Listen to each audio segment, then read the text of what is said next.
Welcome back to Through the Bible in 365. We just finished reading through the book of Job. Remember, we're going chronologically, and so we jump out of Job back into Genesis, picking it back up with the story of Abram. And so we'll be reading through chapters 12 through 15 this morning. You'll have to bear with me. There are some challenging names that we're going to read together.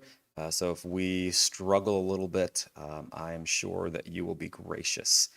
So let's go ahead and read Genesis chapter 12 through 15 together. Now the Lord had said to Abram, "Get out of your country, from your family, and from your father's house to a land that I will show you. I will make you a great nation. I will bless you, and make your name great, and you shall be a blessing. I will bless those who bless you, and I will curse him who curses you. And in you all the families of the earth shall be blessed." So Abram departed, as the Lord had spoken to him, and Lot went with him. And Abram was 75 years old when he departed from Haran. Then Abram took Sarai his wife, and Lot his brother's son, and all their possessions that they had gathered, and the people whom they had acquired in Haran, and they departed to go to the land of Canaan.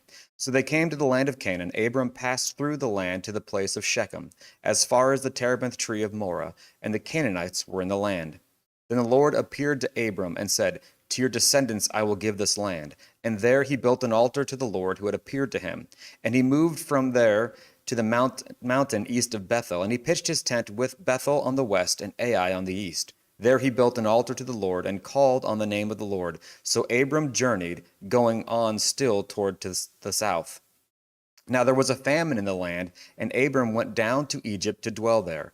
For the famine was severe in the land, and it came to pass, when he was close to entering Egypt, that he said to Sarai his wife, "Indeed, I know that you are a woman of beautiful countenance. Therefore it will happen, when the Egyptians see you, that they will say, 'This is his wife,' and they will kill me, but they will let you live. Please say you are my sister, that it may be well with me for your sake, and that I may live because of you." So it was, when Abram came into Egypt, that the Egyptians saw the woman, that she was very beautiful. The princes of Pharaoh also saw her and commended her to Pharaoh, and the woman was taken to Pharaoh's house. He treated Abram well for her sake. He had sheep, oxen, male donkeys, male and female servants, female donkeys, and camels. But the Lord plagued Pharaoh and his house with great plagues because of Sarai, Abram's wife. And Pharaoh called Abram and said, "What is this you have done to me? Why did you not tell me that she was your wife? Why did you say, 'She is my sister'? I might have taken her as my wife. Now, therefore, here is your wife. Take her and go away." So Pharaoh commanded his men concerning him, and they sent him away with his wife and all that he had. Then Abram went up from Egypt, he and his wife and all that he had, and Lot with him, to the south. Abram was very rich in livestock, in silver, and in gold, and he went on his journey from the south as far as Bethel, to the place where his tent had been at the beginning, between Bethel and Ai, to the place of the altar which he had made there at first. And there Abram called on the name of the Lord. Lot also went with Abram. He had flocks and herds and tents. Now the land was not able to support them, that they might dwell together, for their possessions were so great that they could not dwell together. And there was strife between the herdsmen of Abram's livestock and the herdsmen of Lot's livestock. The Canaanites and the Perizzites then dwelt in the land. So Abram said to Lot, "Please, let there be no strife between you and me, and between my herdsmen and your herdsmen, for we are brethren. Is not the whole land before you? Please separate from me. If you take the left, then I will go to the right, or if you go to the right, then I will go to the left." And Lot lifted his eyes and saw all the plain of Jordan, that it was well watered everywhere, before the Lord had destroyed Sodom and Gomorrah, like the garden of the Lord, like the land of Egypt as you go toward Zoar. Then Lot chose for himself all the plain of Jordan, and Lot journeyed east. And they separated from each other. Abram dwelt in the land of Canaan, and Lot dwelt in the cities of the plain, and pitched his tent even as far as Sodom. But the men of Sodom were exceedingly wicked and sinful against the Lord. And the Lord said to Abram, after Lot had separated from him, "Lift up your eyes now, and look from the place where you are, northward, southward, eastward, and westward. For all the land which you see I give to you and your descendants forever, and I will make your descendants as the dust of the earth, so that if a man could number the dust of the earth, then your descendants also could be numbered. Arise, walk in the land through its length and its width, for I give it to you." Then Abram moved his tent, and went and dwelt by the terebinth trees of Mamre, which are in Hebron, and built an altar to the Lord.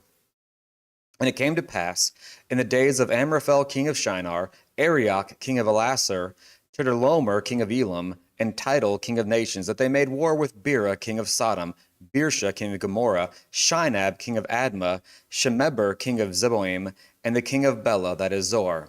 All these joined together in the valley of Siddim, that is the Salt Sea. 12 years they served Chedorlaomer, and in the 13th year they rebelled. In the 14th year, Chedorlaomer and the kings that were with him attacked the Rephaim and Ashereth Karnaim, the Zuzim and Ham, the Emim and Shaveh Kiriathaim, and the Horites in their mountain of Seir, as far as El Paran, which is by the wilderness. Then they turned back and came to En Mishpat, that is Kadesh, and attacked all the country of the Amalekites, and also the Amorites who dwelt in Hazezon Tamar.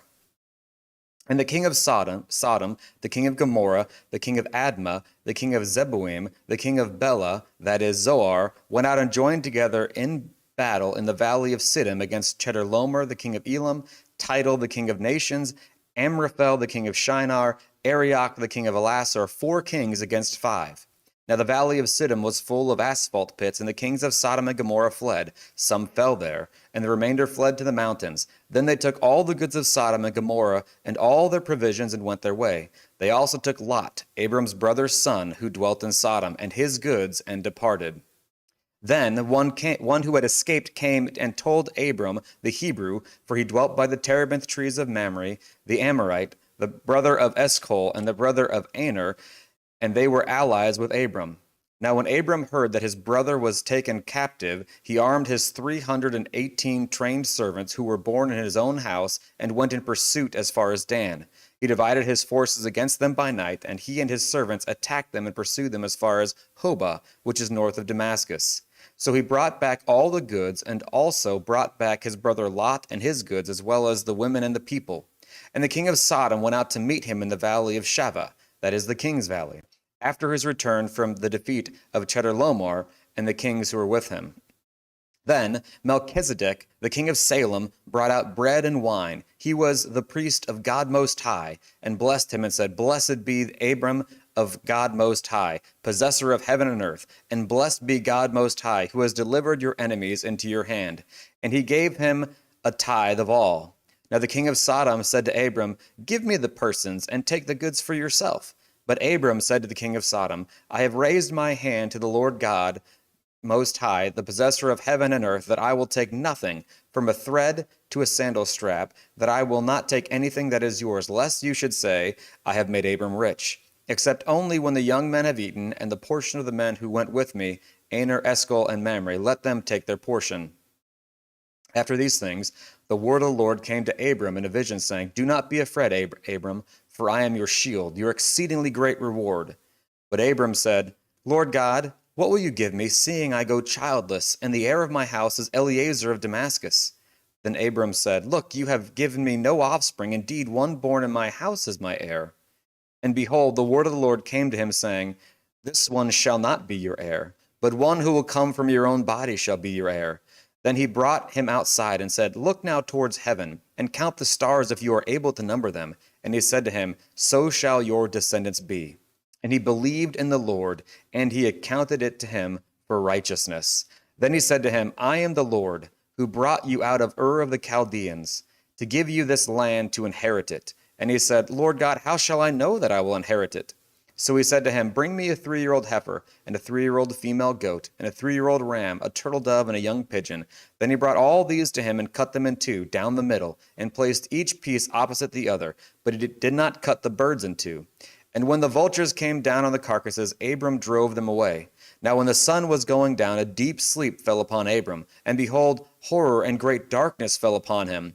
Then he said to Abram, Know certainly that your descendants will be strangers in a land that is not theirs, and will serve them, and they will afflict them 400 years. And also the nation whom they serve I will judge afterwards. They shall come out with great possessions. Now as for you, you shall go to your fathers in peace. You shall be buried at a good old age. But in the 4th generation they shall return here, for the iniquity of the Amorites is not yet complete. And it came to pass, when the sun went down and it was dark, that behold, there appeared a smoking oven and a burning torch that passed between those pieces. On the same day the Lord made a covenant with Abram, saying, To your descendants I have given this land, from the river of Egypt to the great river, the river Euphrates, the Kenites, the Kenizzites, the Cadmonites, the Hittites, the Perizzites, the Rephaim, the Amorites, the Canaanites, the Girgashites, and the Jebusites.